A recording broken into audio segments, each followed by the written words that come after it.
Bismillahirrahmanirrahim. Sebelumnya kami terima kasih Pak sudah Sama-sama. diterima di sini di FKUB Jakarta Selatan. Ya.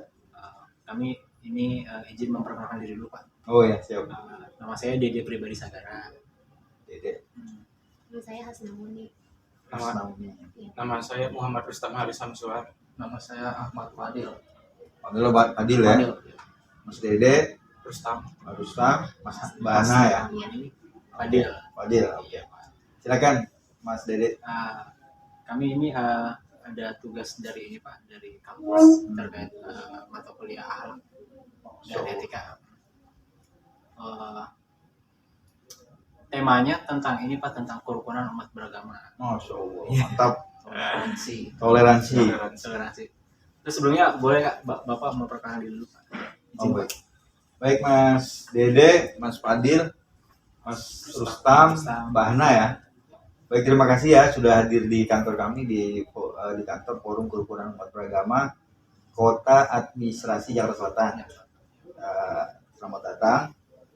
Jadi ini adalah kantor pelayanan kami dalam rangka memberikan pelayanan kepada masyarakat sesuai dengan fungsi FKUB yang diamanahkan ya. Nah, tadi pertanyaan pertama berarti ya seputar FKUB. FKUB ya. Sebenarnya FKUB itu apa sih Pak? Oh oke. Iya, mungkin sebagai masyarakat yang belum tahu benar ya tentang FKUB ya. Jadi FKUB itu adalah forum yang dibentuk oleh pemerintah berdasarkan peraturan bersama Menteri Agama dan Menteri Dalam Negeri. Tahun 2006 nomor 8 dan nomor 9. Nah, kemudian di setiap daerah atau di setiap provinsi peraturan menteri itu diterjemahkan lagi secara teknis oleh peraturan gubernur. Nah, kalau di DKI ini kita mengenalnya dengan peraturan Pergub peraturan gubernur nomor 83 tahun 2012. Nah, yang jadi kalau tadi pertanyaannya FKUB itu apa? Dia adalah lembaga yang dibentuk oleh pemerintah tadi dengan landasan tadi. Nah, kemudian didasarkan kebutuhan dua fungsi yang ingin diberikan pemerintah kepada masyarakat, yaitu yang pertama adalah menjaga kerukunan beragama buat masyarakat yang ada di negara kita. Kemudian yang kedua adalah membuat mengawal bersama bagaimana pendirian rumah ibadah yang ada di negara kita. Semua agama, 6 agama. Jadi tadi yang pertama tugas menjaga kerukunan, kehidupan beragama. Yang kedua bagaimana menjaga proses pendirian rumah ibadah yang ada di negara kita. Dalam hal ini 6 agama ya. Kemudian itu menjadi dasar yang ditetapkan oleh pemerintah lewat PBM tadi. Orang mengenal PBM, Peraturan Menteri Bersama nomor 8 nomor 9 tahun 2012. Kemudian kalau yang di DKI kita ditambahkan dengan Pergub 83 nomor 283 tahun 2012. Nah, itu menjelaskan secara detail itu bagaimana menjaga kerunannya, kemudian yang kedua bagaimana menjaga pada saat setiap umat ingin mendirikan rumah ibadah. Nah, itu di FKUB adalah forum kerukunan umat beragama yang di dalamnya itu terdiri dari perwakilan 6 majelis agama. Jadi kalau di Islam ada MUI, kemudian kalau di Kristen ada perwakilan dari Persekutuan Gereja Indonesia, kemudian dari Katolik ada KAJ, Katedral Indonesia, kemudian dari Walubi dari Buddha ada Walubi, kemudian dari Hindu ada PHDI, dan dari dari Konghucu ada Matakin. Jadi komplit semuanya. Nah itu ya, jadi dia perwakilan majelis-majelis agama yang ditugaskan untuk menjaga kerukunan dan ditugaskan untuk menjaga bagaimana masyarakat kita yang ingin mendirikan rumah ibadah. Nah, kemudian kemana koordinasinya ini kepada pemerintah? Kalau di tiap daerah maka secara mandatori negara mengamanahkan kita berkoordinasi dengan Kesbangpol. Jadi badan yang dibentuk oleh pemerintah yang merangka menjaga kesatuan ya. Yang di situ kan ada politik, ada ada sosial, ada budaya, ada agama, itu yang disebut dengan Kesbangpol. Sosbud Hankam ya Pak ya? Kurang lebih seperti itu. Itu Oh, orang dia Sosbud letak, Hankam. nah, namanya Kesbangpol. Berarti di setiap regional atau di setiap kabupaten juga ada Pak ya? Oh iya betul. Kayak kan ada di Betul, website-nya di Jakarta pertanyaan Utara, bagus tuh. Jakarta Barat, Selatan. Ya. Mungkin di daerah lain di setiap kabupaten bagi Betul sekali, Benar. karena kan PBM ini jadi kan dia berlaku nasional. Hmm. Nah kalau untuk FKUB sendiri dia hanya ada di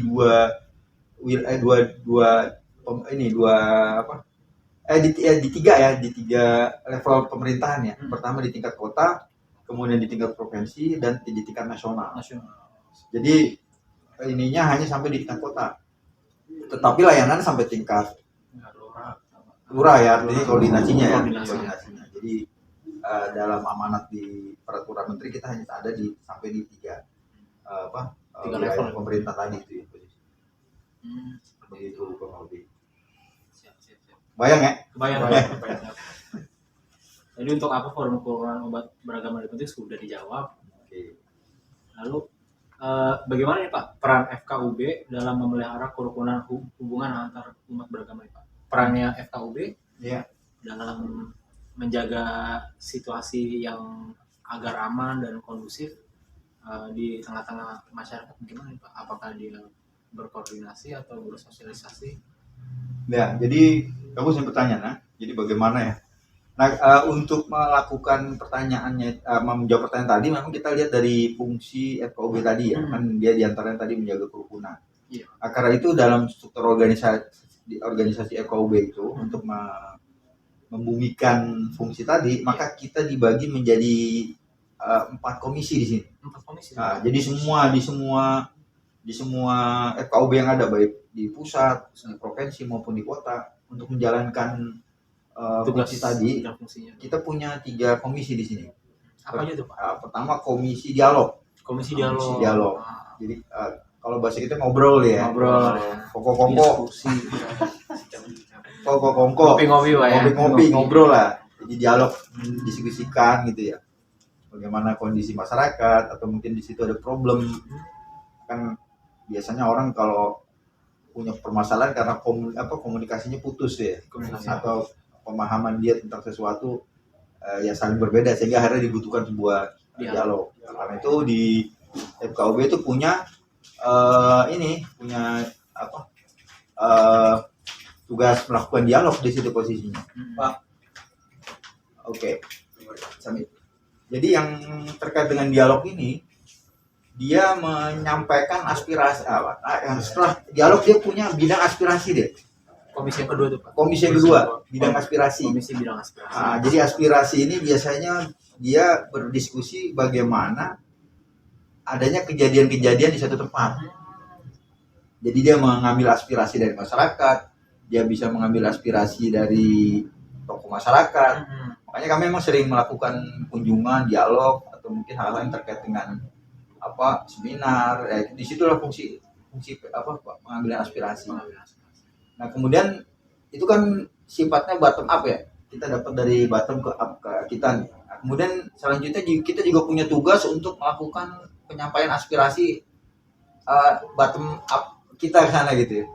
Jadi kita misalnya diskusi dengan pihak mandatori kita, Kesbangpol, kita ketemu dengan pihak pemerintah kota, atau mungkin kita bisa ketemu dengan legislatif, atau hal-hal yang terkait dengan bagaimana aspirasi yang disampaikan oleh masyarakat itu bisa tersampaikan. Nah, karena itu kita bisa melakukan tadi ya terkait dengan kebutuhan khususnya tentang kerukunan beragama ya. Menyerap aspirasi itu. Menyerap aspirasi. Kemudian yang ketiga kita juga punya komisi sosialisasi. Komisi sosialisasi. Nah kan tadi ente nih kayaknya baru dengar tuh yang namanya PBM tuh ya. Iya, baru Pak. Baru juga baru dengar. Baru Pak. Jangan itu. FKUB juga baru dengar. Iya. Karena itu ada komisi sosialisasi yang menyampaikan tadi, terutama tentang isi dari perbuknya dan isi tentang PBM-nya. Nah, problemnya banyak di masyarakat kita yang misalnya mendirikan rumah ibadah, dia nggak tahu nih aturan-aturan seperti ini. Asal diirin Aja. Ya. Nah, Sehingga ada aturan yang mereka tidak paham. Nah, kita melakukan sosialisasi tadi. Oh, oke. Nah, ini memang aturan ini memang dibuat oleh pemerintah bukan menyulitkan, tapi ingin mengarahkan kepada masyarakat agar dia bisa selaras dengan kondisi yang ada di lingkungan. Biar tidak ada gesekan ya Pak ya. Itu dia Bang, itu pertanyaan. Ya apa yang sudah disampaikan tadi. Jadi memang aturan-aturan tadi dia akan menjaga posisi itu sehingga akhirnya dia bisa betul-betul sesuai dengan kondisi yang ada di lapangan. Jadi intinya begitu sih posisi. Nanti kita punya ada sesi khusus tuh yang bedah. Kan kita diskusi kulitnya aja. kerukunannya aja nih ya posisi sekarang ini. Yang terakhir kita punya namanya komisi rekomendasi. Nah, jadi itu terutama ini khusus buat pendirian rumah ibadah ya. Jadi pada saat pendirian rumah ibadah, maka persyaratannya itu adalah setiap pengurus yang ingin melakukan pendirian rumah ibadah, dia harus melakukan proses tadi pengajuan. Kemudian nanti tim rekomendasi ini akan melihat berkas-berkasnya, apakah dia cukup atau tidak, maka nanti komisi rekomendasi ini akan melakukan pekerjaan tadi. Nah itu ya, jadi strategi FKUB untuk menjalankan fungsinya, menjalankan kerukunan umat beragama, maka dia diujentahkan ya, dikelola dengan struktur organisasi tadi ya. Ada empat ya. Jadi kegiatannya kita turun ke lapangan juga, kita melakukan dialog, kita melakukan sosialisasi. Ya banyak ya. Jadi kalau yang kemarin-kemarin kita ketemu sama anak-anak pelajar, anak-anak mahasiswa, kita ketemu sama tokoh-tokoh perempuan nih. Kemudian kita ketemu sama tokoh seniman. Ya tadi kita mau menyampaikan bahwa ini pemerintah ingin melakukan seperti ini dengan cara membentuk forum-forum ini sehingga akhirnya tadi sosialisasi tentang kerukunan bisa sampai. Kebayang Pak strategi. Oke, lanjut. Pak, saya mau nanya Pak, bagaimana antisipasi kita sebagai masyarakat untuk mencegah konflik kerukunan antar umat beragama pada Pilpres 2024 mendatang Pak? Wih, mantap ini. Kan sebelumnya yang Pilgub DKI sempat ada gesekan pada betul. di tengah masyarakat dan di sosial media. Nah ini antisipasi. Mantap ini Mas Rustam pertanyaannya ya. Nah, FKUB gimana nih Pak? Iya betul. Jadi mantap nih pertanyaan Mas Rustam ya. Jadi sudah dari 2021 kemarin kami dengan Kisbangpol dengan mandatori kami ini membuat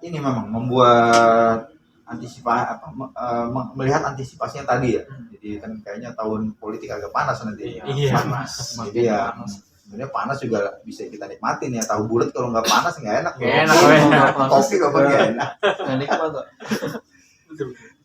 Ya jadi bahkan kita kerjasama juga sama KPU waktu itu, Kisbangpol, FKUB, terus forum-forum yang ada di bawahnya. Itu kami melakukan sosialisasi di semua tempat penting di area Jakarta Selatan ya, karena kami kan area Jakarta Selatan. Jadi di rumah-rumah ibadah, di kampus-kampus. Saya di Undira waktu itu belum sempat ya. Jadi kami melakukan tadi sosialisasi kerukunan ya. Bagaimana perbedaan itu kan senantiasa ada gitu ya. Tapi kan ujung dari perbedaan itu ada sesuatu yang sama tuh. Jadi tujuan kita kan sama gitu ya. Jadi kalau pilpres atau pilkada ini membangun sebuah daerah, sebuah provinsi atau sebuah negara, maka tujuan itu kan satu. Makanya ujungnya adalah tadi kalau kita yang kawalannya itu ya.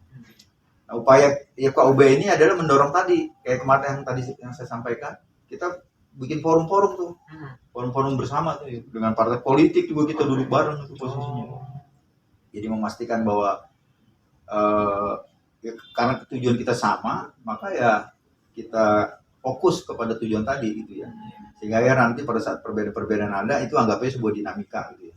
Jadi itu nggak bisa kita nggak bisa kita pungkiri ya. Jadi jadikan itu sebuah kenikmatan hidup dalam berjalan bersama ya. Nah, jadi buat kami Pilpres tahun 2024 nanti itu sebuah dinamika bagaimana cara kita ingin bersama-sama membangun negeri inilah gitu ya. Sehingga itu yang kita sampaikan ke teman-teman, sehingga banyak nanti muncul gitu putra-putra terbaik bangsa gitu di situ. Nah dari situlah kita dorong agar mereka bisa betul-betul memastikan keinginan rakyat, sehingga akhirnya ya tadi bisa kita kawal bersama. Dan kami di FKUB tentunya mengawal bagaimana karena kami di keagamaan ya, maka kita bersama-sama dengan tokoh agama nih menjadikan rumah-rumah ibadah yang ada memang sebagai tempat tadi bikin adem gitu ya, bikin sejuk. Kalaupun anget-anget ya kita nikmatin aja kehangatan itu gitu ya. Tanpa membuat kegaduhan, tanpa membuat perpecahan gitu ya. Jadi ya kita masih sama-sama NKRI lah di situ posisi.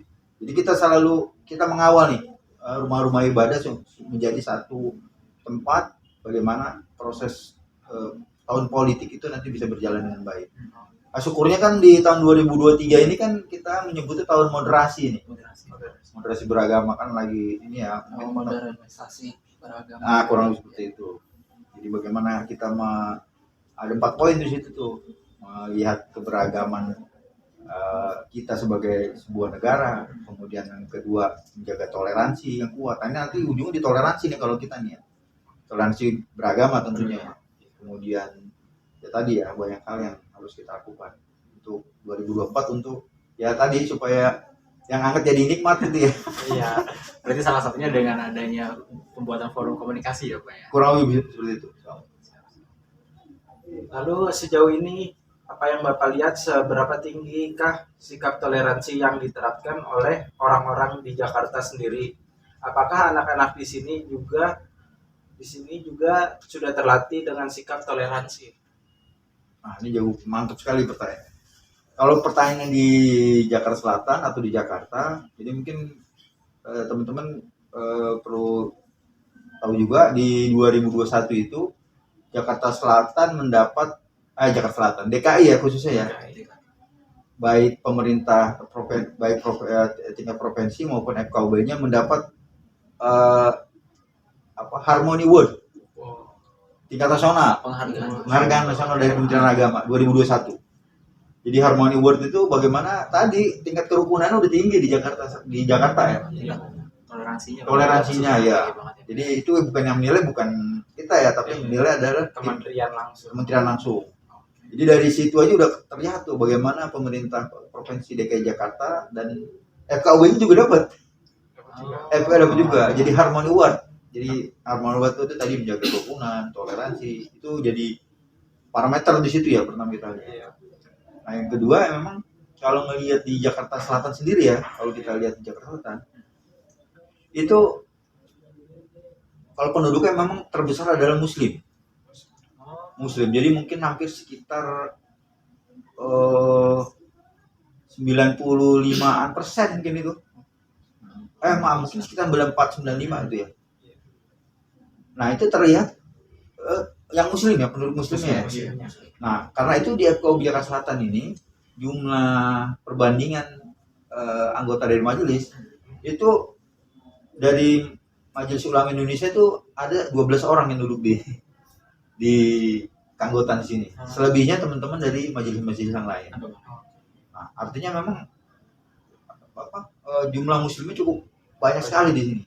Nah, ini artinya alhamdulillah dari situ terlihat teman-teman kita nih yang muslim ya, kita yang muslim ini berhasil menjaga kebersamaan yang ada gitu ya. Karena kan ya tentunya walaupun teman-teman yang dari Konghucu jumlahnya tidak terlalu banyak, tapi dia terayomi di sini gitu. Kemudian teman-teman yang dari Hindu, dari Buddha itu tidak merasa tidak merasa bunda karena jumlah mereka yang memang jauh sekali dari Muslim. Karena ini sebuah tingkat toleransi yang luar biasa betul ya. Dan keberadaan rumah ibadahnya juga semua di Selatan ada, insyaallah ada. Jadi artinya ini kehidupan guyup yang menurut saya luar biasa nih. Jadi yang mayoritas tidak merasa besar gitu, tidak merasa jengah dengan jumlah yang banyak, kemudian yang jumlahnya minoritas dia terayomi, bahkan juga nanti kalau kita diskusi tentang toleransi itu semua merasa nyaman dia dengan itunya, dengan kehidupan beribadahnya dia. Nah, ini kalau saya boleh loncat pemahaman toleransi nih. Jadi toleransi itu kan bahasa pemahaman bahasanya, kalau bahasa Islamnya itu ini ya, bahasa ininya lah, bahasa kita sendiri ya, kan tenggang rasa gitu ya, tenggang rasa ya. Jadi tenggang rasa itu kan bagaimana kita saling berempati, simpati. Dan kalau masalah sikap itu yang pertama adalah menghargai dan menghormati dan menghargai itu. Nah, kalau di FKUB tidak cukup dengan itu, bagaimana kita melindungi itu, melindungi kehidupan beribadah kita nih merasa nyaman. Nah, itu disebut dengan toleransi itu di sini. Nah, itu loncatnya sedikit di situ ya. Nah, Boleh, Pak. kalau kamu ada pertanyaan tentang toleransi kita diskusi lagi tuh. Siap. Oke, lanjut ya. Oke, Ana. Terus di negara kita ini kaya sekali dengan keberagaman, baik dalam agama, budaya maupun sikap antar individu. Tidak terkecuali di sekitar kita, bagaimana perasaan Bapak Mantap. bagaimana perasaan Bapak menjadi salah satu dari jutaan orang di Indonesia yang harus merasakan suka duka dari keberagaman yang terjadi ini. Masya Allah. Mantap ini. Panjang banget ya Pak ya. Berarti saya secara pribadi nih ya. Iya. Baik. Jadi Mbak Hana ya. Mbak Hana pertanyaannya luar biasa. Kalau saya kan dibesarkan sebagai seorang muslim ya. Jadi di agama kita di Islam ini juga mengajarkan bagaimana sikap kita terhadap masyarakat yang ada di sekitar kita nih.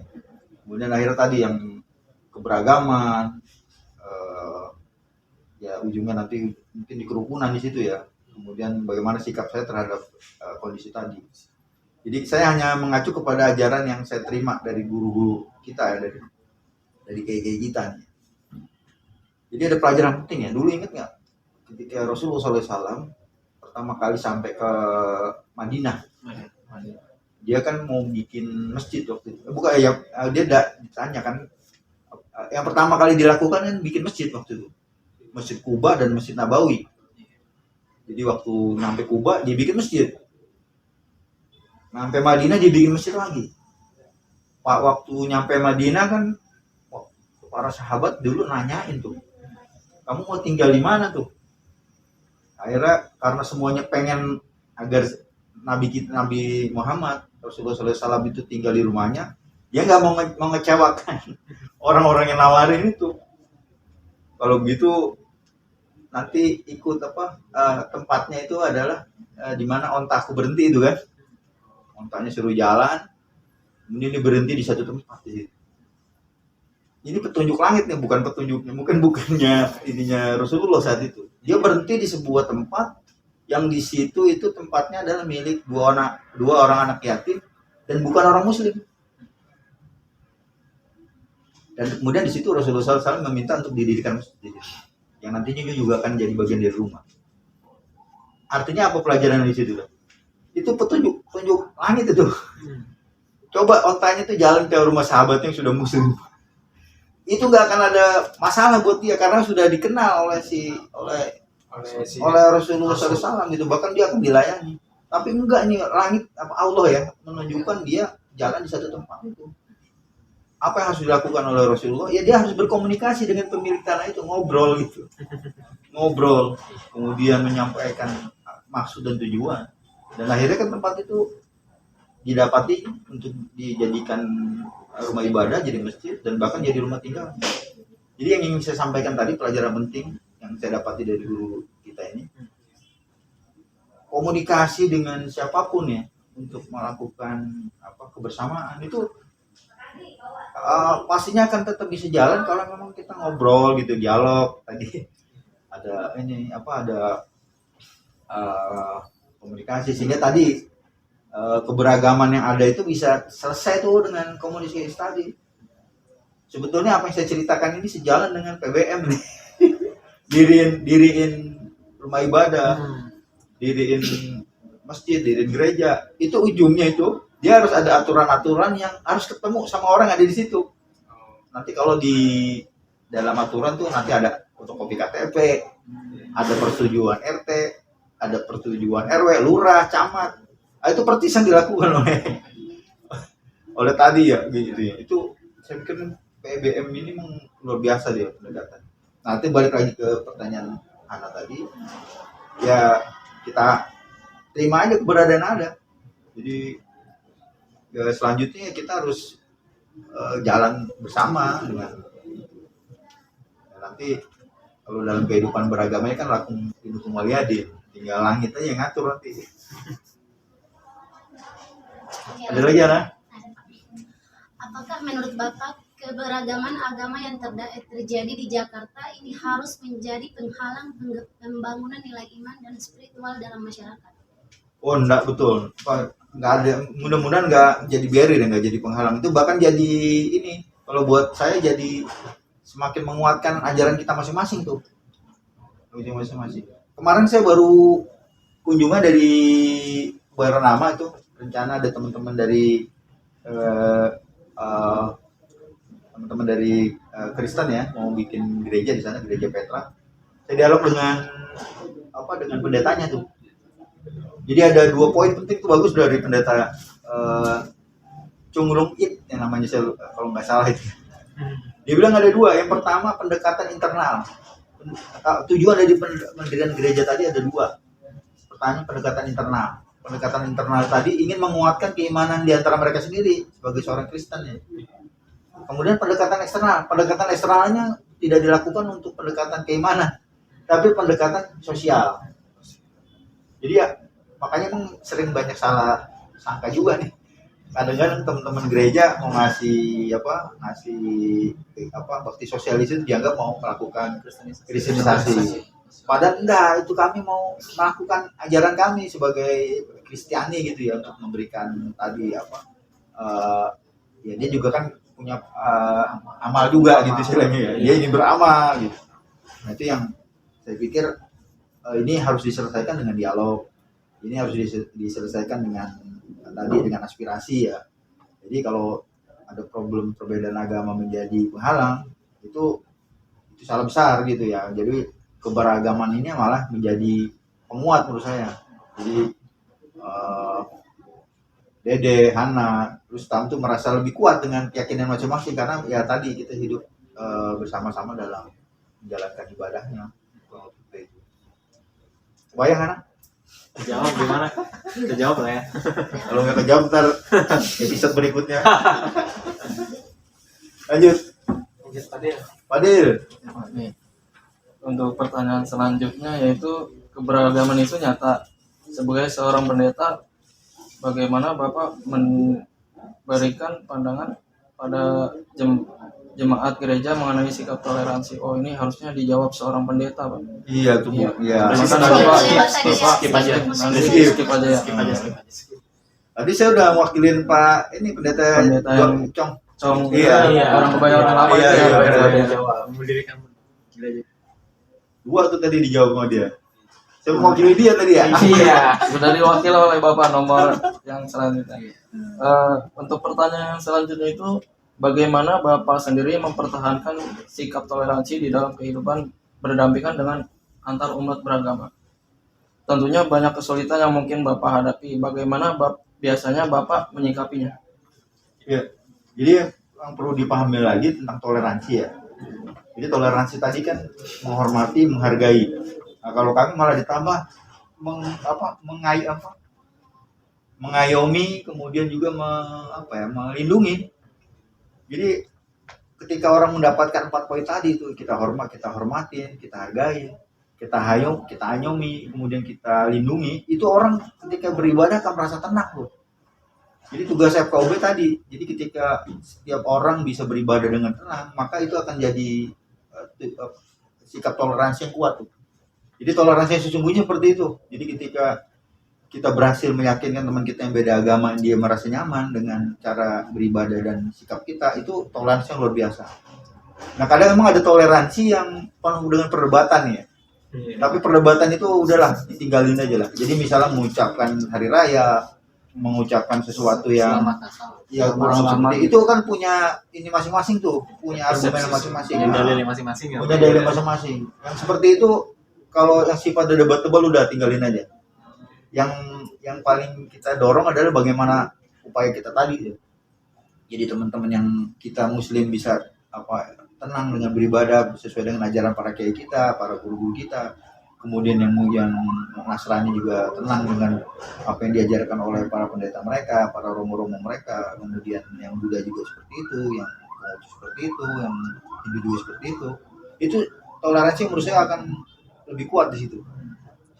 Sehingga akhirnya tadi kekuatan keimanan di masing-masing agama tuh akan tumbuh. Nah yang terkait dengan debat tebal itu sebaiknya itu nggak produktif gitu ya, nggak produktif. Jadi malah ya tadi saling menjatuhkan dan sebagainya. Dan yang kedua juga masalah toleransi tentang ini ya, tentang kebersamaan ya. Jadi ada problem juga saking toleransinya tuh di satu tempat mereka melakukan ibadah bersama di situ. Ada yang tahlilan, ada yang kebaktian. Itu secara aturan juga tidak dibenarkan dia. Karena aturan rumah ibadah itu hanya satu, dia nggak ada dua. Jadi yang muslim, yang Nasrani, yang Buddha punya peraturan sendiri. Ada beberapa tempat yang merasa ingin membangun toleransi, toleransi kebablasan kalau begitu. Jadi mencampur adukan antara ajaran Satu dengan ajaran yang lain, itu nggak betul, kan beda, udah pasti beda posisinya. Dan itu juga menyalahi aturan dari agama kita masing-masing. Nah, itu yang mengenai kurang lebih gitu. Oke. Untuk pertanyaan yang selanjutnya Pak, di generasi yang semakin maju ini kan banyak anak muda yang menyempelekan gitu Pak sikap toleransi. Mantap. Dan ada beberapa yang justru menganggapnya tidak penting gitu Pak. Jadi menganggap toleransi itu sepele gitu. Menurut Bapak sendiri seberapa besar hal tersebut akan berpengaruh pada masyarakat di lingkungan itu?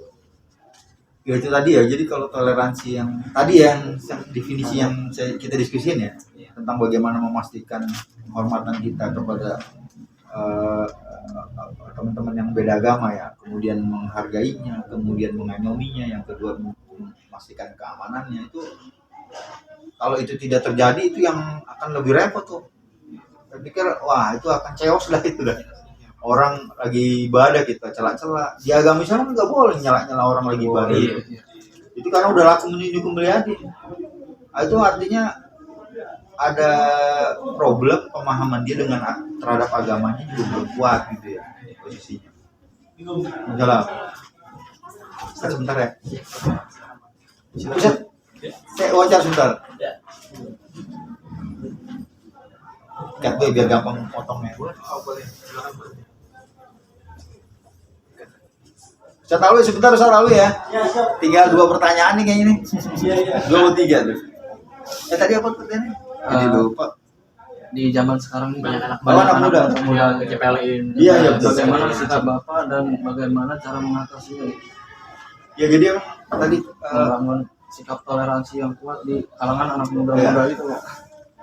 jadi tadi yang kita diskusi, kalau orang toleransinya sudah ada problem, itu pasti mengancam kerukunan itu dah. Udah pasti. Nah, kemudian terkait dengan anak-anak muda kita nih ya. Jadi emang ya kita coba ajak nih. Jadi toleransi ini memang ajaran dari agama kita nih. Agama Islam atau mungkin agama-agama yang lainnya ya, agama Kristen, agama lain, tentunya dia akan mengajarkan hal kebaikan. Dan ini kembali lagi pemahaman kita terhadap agama kita nih. Dan khusus buat anak muda nih, saya pikir anak-anak muda yang enggak apa mungkin ya, yang belum awareness-nya atau kesadarannya balik lagi jadi back to your religion ini kurang modern menurut saya gitu. Jadi apa yang ada dalam ajaran kita masing-masing ini sangat dibutuhin buat anak-anak muda nih, buat anak muda. Jadi bagaimana dia terbentuk menjadi sebuah generasi yang baik, dia akan tumbuh kalau dia dekat sama ajaran agamanya. Jadi kayak dulu ada cerita tuh ya, ada petani di Cina disuruh bikin petani labu, pohon labu. Tahu kan labu? Labu. Jadi ada sayembara yang meminta agar labu ini bentuknya jadi gentong. Nah, gimana caranya? Rupanya ada petani yang pintar. Jadi waktu kecil itu labu ditaruh di dalam gentong, dibolongin gentongnya. Udah gede jadi bentuknya jadi kayak gentong karena terbentuk oleh gentong. Nah begitu demikian juga kita nih. Maka kita nggak boleh jauh-jauh dari masjid, nggak boleh jauh-jauh dari musola, yang Nasrani nggak boleh jauh-jauh dari gereja gitu ya, agar dia terbentuk itunya mentalitas. Karena kalau kita lihat dalam sejarah, para pemimpin muda yang tumbuh itu karena dia dekat sama itu. Sama. Di sejarah Islam ya, semua tuh anak-anak muda itu jadi pemimpin deh. Pokoknya di umur 17 ada pemimpin yang umur-umur yang mode-mode ente semuanya nih. Kalau saya kan udah tua. Jadi di usia itulah tumbuh itu jiwa-jiwa pemimpin tuh. Anak-anak muda semuanya itu. Usia milenial dikit gitu ya. Bahkan di usia 17 tahun Zaid bin Ziyad itu kan umur 17-an tuh jadi pemimpin. Semua gitu yang muda-muda. Nah, kalau dia harus dekat sama nilai-nilai, anak muda harus dekat dengan nilai-nilai sumber kebaikan tadi. Jadi contohnya gini, itu tahu besi berani nggak? Magnet. Nah, kalau di fisika kan belajar magnet itu ya. Jadi benda konduktor apabila dia nempel sama medan magnet, sama magnet, besi berani, paku yang nempel. Pasti si paku itu mengeluarkan gaya yang sama si magnetnya tadi. Udah pasti itu. Contohnya apa? Kalau paku itu ketempel sama konduktor yang lain, sama paku payung, sama jepretan tuh apa yang klip, itu pasti nempel dia. Semua nempel itu, sampai ujung, sampai sono ujung. Kalau dia tidak ada penghalang, dia tidak ada batas gitu ya. Nah, apabila misalnya si sumber magnet tadi nih, dia terhalang sama sendal jepit, dia terhalang sama apapun, itu paku itu nggak akan nempel, dia nggak akan punya kekuatan yang sama. Akhirnya itulah anak-anak muda kita itu karena banyak terhalang dia, terhalang oleh pikiran-pikiran yang macam-macam ya, terhalang sama pergaulan yang salah, kemudian, nah akhirnya emang ya anak muda tetap butuh mentor deh, tetap butuh pembimbing, guru-guru gitu kayak kita yang ngingetin. Nggak mau kita harus deket sama mereka ya, kayak tukang minyak wangi dah. Ya, kalau kita nggak punya minyak wangi, minimal cipratan wanginya gitu dah. Nah itu. Jadi satu kata ya harus dekat dengan sumber kebaikan. Kalau di Jakarta kan Pak ada Saya kayak jadi ceramah nggak apa-apa ya? nggak apa-apa Pak. Kita kan juga butuh pencerahan dari Seperti yang Bapak jelaskan tadi. anak muda juga butuh bimbingan. Iya, mentor. Harus. Pak, kalau di Jakarta kan bentuk percontohan dari toleransi beragama kan ada katedral dan Istiqlal Ya. ada kampung sawah juga. Betul. Setelah itu di mana lagi tuh Pak? Maksudnya kita biar kita jadi Iya. ada wawasan. Oke.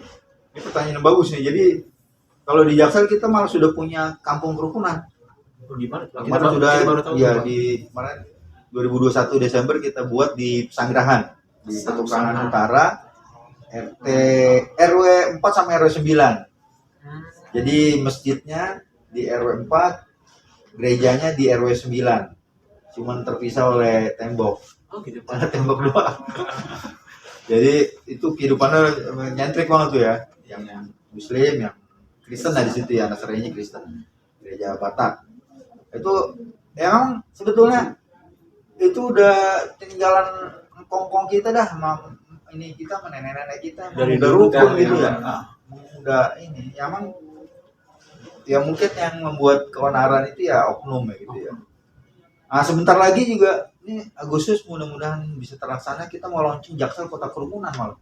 Oh, Nanti kita undang ente semua untuk nah itu ya, pentingnya jadi- kita kesini kita jadi tahu tuh Pak. Jadi nanti kita akan ada sosialisasi ke camat-camat, ke lurah-lurah, sampai ke RW untuk bikin kota ini kampung-kampung kerukunan. Ya jadi kalau yang di sana kan simbol besarnya. Kalau katedral dengan Istiqlal itu simbol besarnya nggak apa-apa, bagus lah itu ya. Tapi pada intinya kan kehidupan yang sejujurnya kita ada di RT, ada di RW. Iya, betul. RW Sektor yang paling Iya, kita ngomong. Saya ini mantan RT juga. Masya Allah. Sudah 3 periode saya mundurin diri aja. Bisa jadi seumur hidup Gak dah. ada lawan. Kayak lawan ya Pak. Jadi itu Mas Dede, kalau di Jaksel kita punya kampung kerukunan Kampung Sanggerahan ya, Pak. di Pesanggerahan, di Kelurahan Petukangan Utara, Kecamatan Pesanggerahan. Itu nanti kita mau duplikasi ke semua ini. Dan ya jadi kerukunan bukan hanya simbol aja, bukan hanya seremonial, tapi kerukunan adalah kehidupan. Nah, itu yang kita mau dorong. Oke, Ada tambahan pertanyaan? mohon maaf ya, jadi kuliah nih saya kasih, bukan kuliah sih, apa namanya, unek-unek lah. Ada komentar? Semoga bermanfaat. Kalau ini Pak, kalau yang peraturan yang baru tuh Pak, yang soal masjid. Oh ya, Nah, soal masjid kan banyak kontroversi, tapi sebenarnya kan kita ngeliatnya kalau kencang juga ngeganggu yang tetangga yang lagi sakit, ya kan, nenek-nenek. Tapi juga bagaimana Pak pendapat Bapak dari perspektif intoleransi, gimana tuh Pak? iya. Saya kebetulan juga kan selain di FKUB sebagai sekretaris di Dewan Masjid, jadi sekretaris juga saya. Sekretaris Dewan Masjid Jakarta Selatan. Dewan Masjid ya yang ngurusin DMI. Jadi ngurusin masjid dan musola. Masjid kita di Jakarta Selatan ini tercatat di kita 850. Tapi prediksi saya ada sekitar 1000, hampir mungkin bisa tembus 1000. Karena yang sekolah dan kampus belum kita masukin. Kemudian musolahnya ada yang tercatat oleh kita nih, koordinasinya ada sekitar 600. Tapi sesungguhnya jumlah total ada 1700. Seluruh masjid dan musola. Yang belum Iya. terdata tuh Pak ya. Iya, belum kita ini koordinasikan secara langsung terlalu banyak. Artinya apa? Kalau Rustam, Hana, Dede, Fadil jalan 400-200 meter di Jakarta itu pasti ketemu musik, ketemu musola. Iya pasti. Bersaut-sautan. Bersaut-sautan. Kan saya ingin menjawab pertanyaannya tadi Mas Dede. Nah, terkait dengan aturan itu sebetulnya tahun 63 Kementerian Agama sudah nerbitin tentang aturan penggunaan ini, aturan pendengar suara. Ternyata, Pak, ya. Udah lama, cuman emang Baru di up-nya Sekarang, Pak, ya. sekarang. ya karena mendiskusinya gitu ya, jadi pemahaman kita terhadap ini seolah-olah nggak toleran gitu ya, azan nggak toleran. Jadi ya itu sudah dibahas teknis. Jadi kan 15 menit sebelum azan boleh pakai tarkim. Kemudian habis itu ada secara pengajian yang nggak boleh kan dia terus menerus dia. Iya. Dan bahkan juga ini kan sebetulnya kalau dia dibicarakan secara kemasyarakatan, bahkan nggak kedengaran azan aja orang bisa nerima itu nanti kalau dalam diskusi. Ingat nggak ceritanya Pak Yusuf Hamka yang pemilik jalan tol, kemudian dia akhirnya jadi mualaf, bikin 1000 masjid gara-gara azan yang ini, dan akhirnya diislamkan oleh Bapak Buya Hamka. Jadi Alkisah kan ibunya sedang sakit kan, kemudian Pak Yusuf Hamka ini datanglah ke pengurus masjid untuk bilangin bahwa ibunya sedang sakit, dimatiin sampai ibunya sembuh. Sampai tingkat seperti itu. Sebenarnya toleransi itu hanya masalah ini, hanya ngobrol. Nah, perkara dia bunyi azan karena memang masjid punya fungsi itu memanggil. Ya, itu juga nanti akan dikondisikan sesuai dengan lingkungan. Sesuai PBM yang tadi tuh Pak, ya. APBN. Nah, kalau yang awal ada lagi aturannya sudah dari Kementerian Agama itu tahun 63. Udah lama banget. Udah selesai. Baru di up sekarang. Iya, kalaupun ada yang kasuistik itu sebenarnya hanya dialog aja, masalah dialog dengan keluarganya. Jadi kadang ini masuk ke bumbu politik ini yang jadi repot. Nah, azan emang nggak bisa dihindarin karena memang panggilan. Gitu Mas Dede. Jadi udah diatur sejak tahun 63. Sejak dulu mungkin toa juga belum ada kali ya.